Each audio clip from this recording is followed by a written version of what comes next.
There's some moments where you see the right movie at the right time, and when you do, you remember exactly why you watched so many in the first place. It can be comforting in times of stress, it can give you ideas for later in life, or it can simply comfort you with the fact that you aren't the only one to feel these stressful feelings, or obscure feelings, or dark feelings. It's what I find so lovable about art, that your journey and the film are like two asteroids in the universe. When will they intersect with each other? So much about the opinions I cultivate surround my attitude when walking into the theater. You could watch a great film, but it may not be time yet. When you watch it with different experience, it may blow you away. Or in a similar sense, you may watch a perfect film at the perfect time, but when you watch it again, you won't be able to recapture that glory. All I mean to say is, I watched this film at a good time, and it comforted me in that way.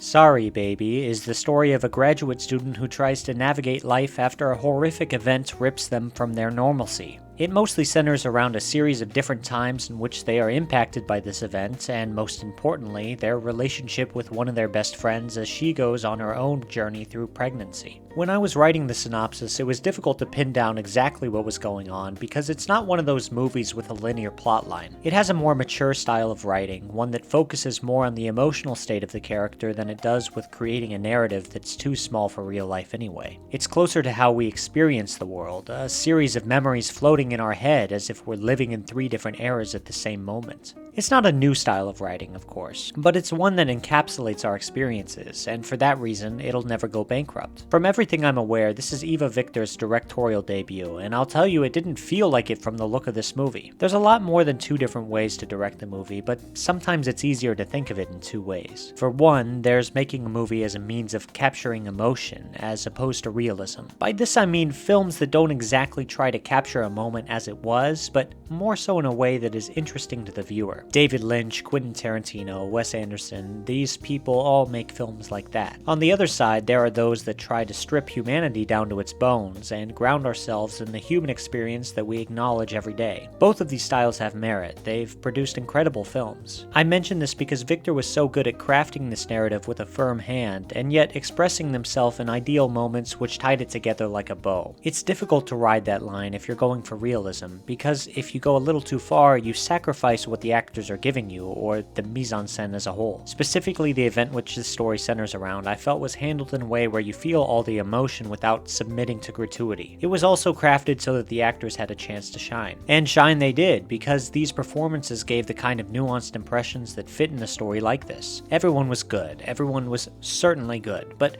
really, this movie boils down to the two leads. I was wondering where I recognized the supporting friend here, and I realized, oh shit, that's the woman from Mickey 17. That movie was my introduction to Naomi Ackie, and while I thought she was mediocre in the role, I thought a lot of things were mediocre in that mess, so I can't be too harsh on the actors. And I was obviously right to not be harsh, because the moment she had a chance to shine here, she does. It's not like Ackie had a lot of giant scenes, but a collection of small moments built up her character into one that was fully realized and melted into the story. Her chemistry with Victor was not just an added bonus, it was the backbone for everything. It was nice to see a lack of real drama between them. The story didn't need it, and it was more interesting for them to carry their issues silently. The kind where you completely understand the other person, and yet it still doesn't change your emotional situation. But really, Eva Victor is the standout from this film, and gives such a heartfelt performance I expect they'll have work for the next 5 years at least. I've never heard of her, and now I have.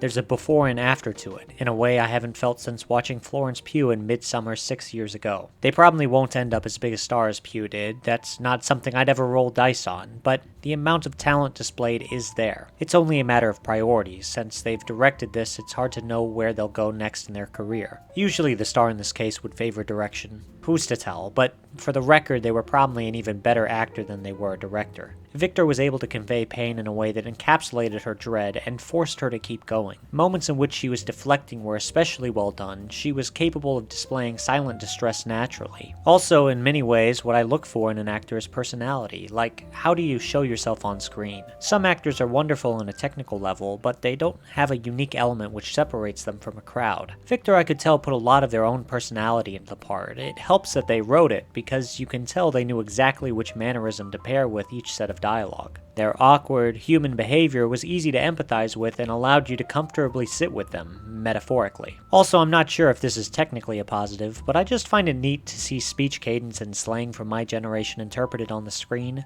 It's becoming a more common occurrence, and it's comforting to find yourself represented in more subtle ways. People my age have been in movies for a while, but not directors. They were capitulating to other people's vision as opposed to representing their own. Maybe Victor just understood how tired and mentally ill Gen Z is. Just weird and awkward and mentally ill.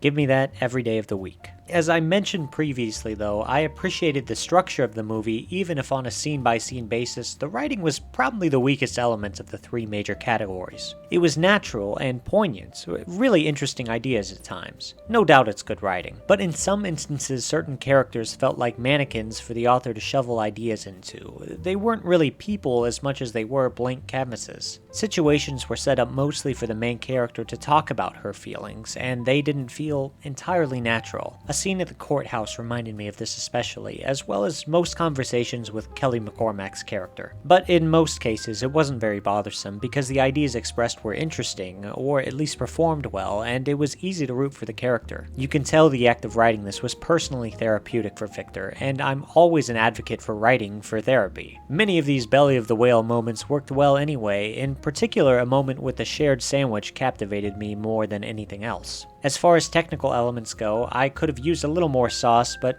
I understand it could have impacted the realism, so it's more of a personal preference. As I'm concerned though, you can never care enough about lighting, and it feels like this film would have been a bit better off keeping that in mind a little more. The set design was a little basic, but it was supposed to be, so it did its job well. I'm captivated by Northeastern aesthetics, so that's always an added bonus for me, but you can't make the place look too good because it's a small town and it's an important element of the film that Victor can't move on even if they want to. Musically, I don't remember the music, so that's what I think about that. In the case of a film like this though, it's not necessarily a bad thing to not notice something. It's kind of the point, it's all a tool of the immersion. In a similar way, the shot selection wasn't too memorable, save for a few moments of heightened emotion. It wasn't bad, it simply blended in with the story. Roger Deakins once stated that the best cinematography is invisible. It should serve the story and characters rather than draw attention to itself. I consider that more of a case-by-case basis, but to be fair, I am attracted to vanity. As far as a film like this goes, I absolutely believe that quote to be relevant. I don't know. I always hope for cinematography to show me something in a way I didn't imagine before. Even if it's subtle, I wanted to add another layer to what I'm watching. I wish it did that just a little bit more. But for the most part, I was incredibly impressed by this effort and found it a powerful film that etched itself into one of the best of the year. It was wonderfully performed, and it featured a series of emotionally complex moments in such a way that I couldn't help but to be captivated. Ackie and Victor played off each other comfortably, and oh shit, I forgot to mention Lucas Hedges is in this one too. He didn't have a serious part, but I haven't seen him for a while, and I just adore any movie he's a part of. As far as career decisions go, he's living the dream for me. Putting serious effort into independent productions as opposed to moving into blockbuster films, I can tell he's serious about the art and he only features himself in movies he feels passionate about. Hell yeah, Lucas Hedges.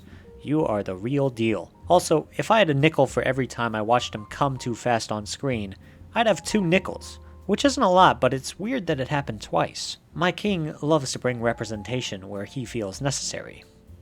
Absolutely love it. I got distracted, but I think I'll give this one a Lionturtle and a Squirt. It had some real meat on the bone, meat I could chew on and think about and give a good swallow to. It just came out, but I can already tell it's going to be underappreciated. Check it out in a theater near you. If there's no theaters playing, give it a stream if you fancy. I wanted to save my historical segment for the end of the video because it's a spoiler, but I'm sure you can already guess what the movie's about anyway. It's not a lot, but I've got a collection of statistics from the National Sexual Violence Resource Center that I thought would be good to share as a way to spread awareness. A few of them are that 1 in 5 women in the United States have experienced completed or attempted rape in their lifetime. Also, nearly a quarter of men have experienced some form of sexual violence. 81% of women and 43% of men have experienced the more blanket term of sexual harassment. 1 in 3 women and 1 in 4 men who were victims of rape experienced it between the ages of 11 to 17. There were over 730,000 estimated cases of rape in 2018 alone, and about half of rape cases women experience are reported to be with an intimate partner. Another 40.8% of cases are said to be with an acquaintance. This totals an estimated cost of $122,431 per rape victim in their lifetime.